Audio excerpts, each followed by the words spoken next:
still where they're impoverished, where they're eking out a living in the bare Nevada desert, where the home of the longest continuous burning tire fire anywhere in the continental United States, almost in the world now. Another 2 days, it'll break the world record. Silver Springs, Nevada. We're on line 5. You have the not so lovely, the not drop dead gorgeous Aaron. Hey, Aaron. What's up?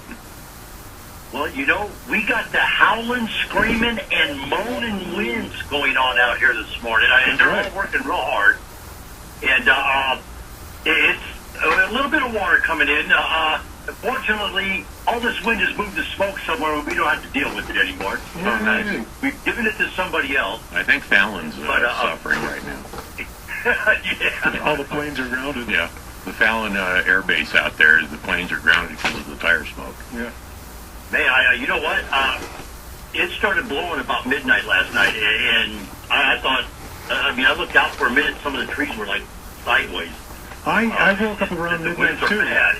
I woke up around midnight too and looked out the window and actually went out into the backyard to see if the fences and everything. The fence was still up. Yeah. I didn't hear anything last night. I mean, we're pretty protected in the center of town here. Yeah. I went out and shot a video at 4:30 this morning so everybody could hear the bell. You might hear them in the background here, because I can hear them pretty good in the office this morning. But you can probably hear it in Fallon. Yeah. At 4:30 this morning, I was screaming and you could barely hear me over the wind. Oh wow! It was howling that bad. Just really unbelievable. Hey, CBGB, does everybody recognize that? Yeah, the club. The club. December 10th, 1973, CBGB's opened. It became very popular for the punk move. The Ramones, Patti Smith, Blondie performed there, and it has actually become a very popular nightclub in the New York area that many entertainers want to go. I mean, there's names all over the wall of some of the biggest names in the music industry. But here's the catch. Does anybody know what CBGB means? What does that stand for? Oh, God. CB's a Navy ground construction, right? Billy Crystal formed this club. Billy Crystal? CBGB stands for, and this was going to be the music format, and obviously it took a left turn somewhere, but country, bluegrass, and blues is what CBGB stands for. And how it turned out to be a new wave punk band club, and that's what it was really known for back in the late 70s and 80s, what was the punk rock music movement that was going on. Very interesting little story there. That's why, that's because who went there wanted that kind of music. Yeah. And, it's since closed down. It's kind of a shame. Was that here in town? No. Back in New York, I No, believe. it was in New York. Oh, okay. Yeah, it has closed down, and actually when they closed the doors, there was quite a bit of vandalism, because artists would sign the walls. Oh, yeah. People And people were going in and cutting out pieces of sheetrock. I could believe that. With signatures on it to take back to their house. Wow, that's pretty amazing. I can definitely believe that. Hey, Aaron, you go on and you go about the marketing of genetically modified foods. The propaganda, the Monsanto propaganda machine, I call it. Well, that's what you call it, but it's still genetically modified foods, correct? Okay, so Costco has caved to anti-science groups saying that they will no longer sell genetically modified Atlantic salmon. Oh, well, that's a good thing. I know. I just wanted to say, somebody listen to you. More stores like that need to do that. And since we are on this subject, Coca-Cola, my favorite soft drink company, Coca-Cola spent over $2 million to help fight food labeling initiatives. Some of the products that Coca-Cola has besides soda pop, let me see here. Honest Tea. Yeah, we don't know what's in it. A product called Zyko coconut water, Odwalla, whatever that is. Again, Zyko, another vitamin water. Yeah. Simply Orange and Powerade. These are all products that is under Coca-Cola's umbrella.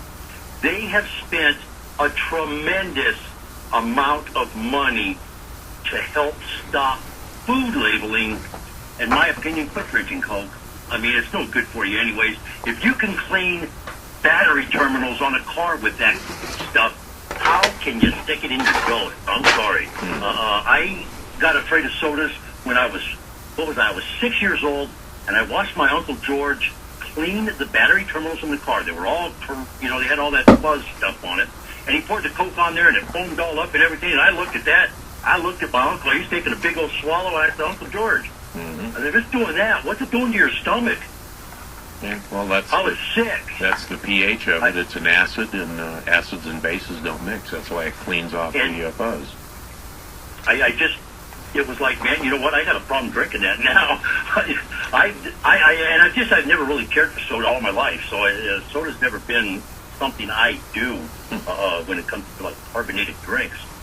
But I just find it amazing that companies, individual companies, and how this is happening, how Coca-Cola is able to do this and stay under the radar, because they spent $2 million specifically to fight the food labeling initiatives in Oregon and Colorado, not nationwide, just those two states.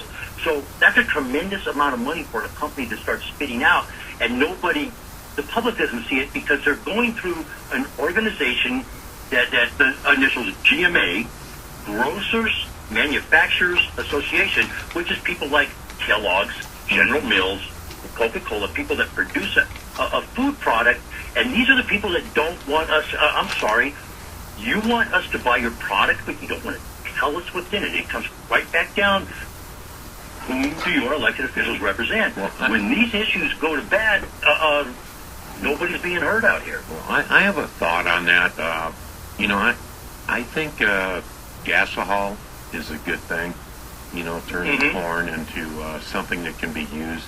Now, in food products, you've got food grade and non-food grade. I mean, there are stuff that that theoretically it's safe to eat, and theoretically it's not safe to eat. And I think the GMO stuff probably has a niche more in the fuel type industry than in any other industry. I don't see a problem raising. You know what? And again, you've heard me many times say I don't have a problem with the technology itself. That technology is sound. It's just the people that are implementing it and where they're implementing it. Like you're saying, Dennis, I don't think they're using the products in the correct manner. They're putting it in the food supply. And you know what? I mean, man has been on the planet walking around, Homo sapiens, whatever you want to call us, for millions I don't know how long. I really don't. I mean, I don't think anybody really knows how long human beings have been walking upright on the face of this earth. Eddie knows. But he was there. We've all eaten. Eddie was there when it happened. He would know. I mean, and this is what I correlate some of the stuff to. When I was a kid, we had special education classes, and there was a handful of kids, like maybe 10 kids, that were put in these classes, and now these kind of the kids with these type of learning deficiencies, if you will, they call them autistic. And boy, do we have a huge, that sector, that disease, whatever they want to call it, medical condition, has exploded since the late 80s when GMO technology started really invading the food supply.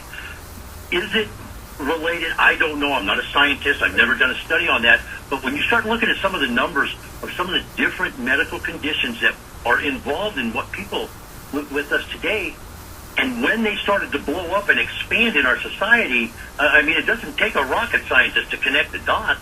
It really doesn't. Okay, Aaron, we're coming up on a break. How do we get a hold of you at Alliday LLC? Okay, hey, just posted up a slideshow with some of the new products we have. We are liquidating all planters and everything out here. Rocks, landscaping items, all that stuff. 775-230-9915 on the website, folks. www.Alliday LLC. Hey, you got snow, HamiltonSkiLine.com. Let's have a great day. Let's all be safe out there. All right, Aaron. Thanks for the call, man. That's Aaron from Alliday LLC out in Silver Springs. We're going to take a short break, but we'll be right back. See ya. What's your sign?